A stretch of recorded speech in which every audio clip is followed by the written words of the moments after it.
तो रोकनी एंड दबा स्टॉप अज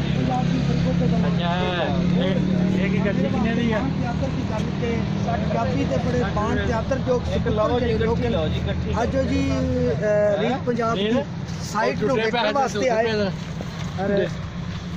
जनाब माशाल्लाह तशरीफ ले आए रीत पंजाब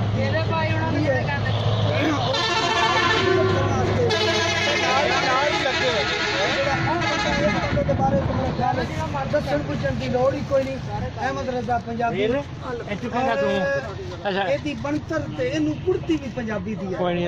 ए जनाब मेरे भाई जनाब तारक जटाला साहब जी रीत पंजाब की स्टूडियो की नींह रखने वास्ते जगह वेखण वास्ते आए ने लाहौरों। और भाई रीत सियालकोट तो तशरीफ लाए मेरे वास्ते मान दी गल ते खान लगे गोंगलू बिल्कुल जी स्वीडन तो रवि सिंह जी वेखो पंजाबी दे मां बोली दे प्यारे जड़े ने वेखो कैसियां गल्लां करदे ने और कैसे काम कर रहे ने नाल नाल वीडियो भी बना रहे ने जी। बाजवा साहब का तो फोन आ गया।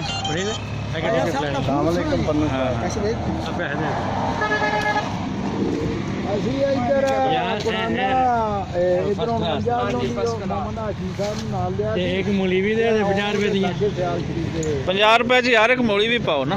हाँ जी पाओ जी।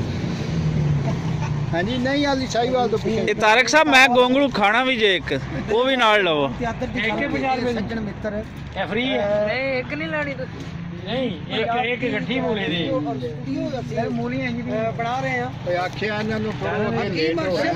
बाजवा साहब जी हकीम अरशद शहजाद तुहानू सलाम कर रहे जी।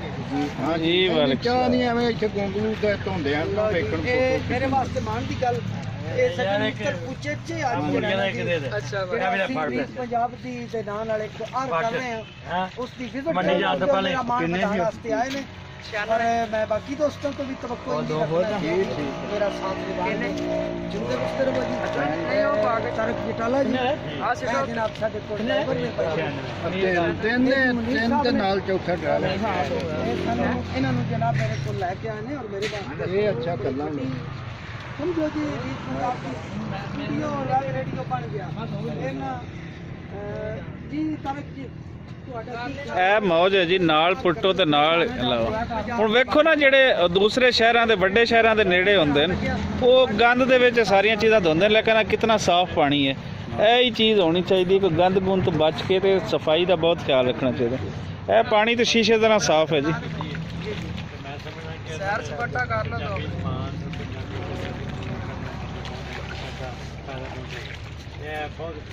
हो गया माशाल्लाह पीछे सारा जी किन्नू दा बाग और ये एरिया तो किन्नू दे बाग वास्ते मशहूर है जी।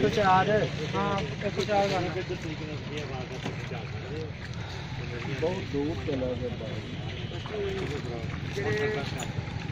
ਤੁਹਾਡੀਆਂ ਮੁਹੱਬਤਾਂ ਨੇ ਕਿ ਪੰਜਾਬੀ ਨਾਲ ਜਿਹੜੇ ਲੋਕ ਜੁੜੇ ਹੋਏ ਨੇ ਇਹ ਜੀ ਅਹਿਮਦ ਰਜ਼ਾ ਸਾਹਿਬ ਹਨ जी जी मैं गल करना लियाओ जी लियाओ। अहमद रजा ਜਿਹੜਾ ਇੱਕ ਆਰ ਕਰ ਰਹੇ ਆ ਰੇਡੀਓ ਔਰ ਸਟੂਡੀਓ ਬਣਾਉਣ ਦਾ ਤੁਸੀਂ ਉੱਥੋਂ ਚੇਚਾ ਇੱਥੇ ਵਿਜ਼ਿਟ ਕਰਨ ਆਏ ਤੇ ਇਸ ਦੇ ਬਾਰੇ ਤੁਹਾਡੇ ਆਪਣੇ ਵਿਚਾਰ ਕੀ ਨੇ ਜਿਹੜਾ ਕੰਮ ਅਸੀਂ ਕਰਨ ਲੱਗੇ इसके बारे में कुछ अपने विचार साझे करें। वाह जी वाह क्या ताज़ा गोंगलू वेख के ही तबीयत बहाल हो गई निहाल हो गई। खाना ना हाथ च फाड़ लो नहीं हुण ते इस तो बाद खाना ही है जी। किन्ने दा विकरी है जी मूलियां ते गोंगलूआं दा? जी 100 रुपए दे विच मैं लुट लिया जी 100 रुपए दे। हुण तुसीं शहर तो सब्जियां लाओ ते एक ते गंदियां होणगियां।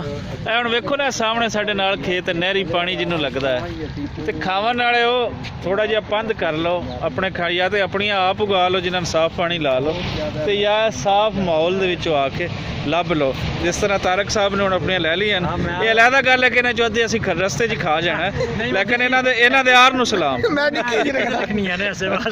ਨਹੀਂ ਫਿਰ ਖਾਣ ਵਾਸਤੇ ਹੋਰ ਲੈ ਲਓ।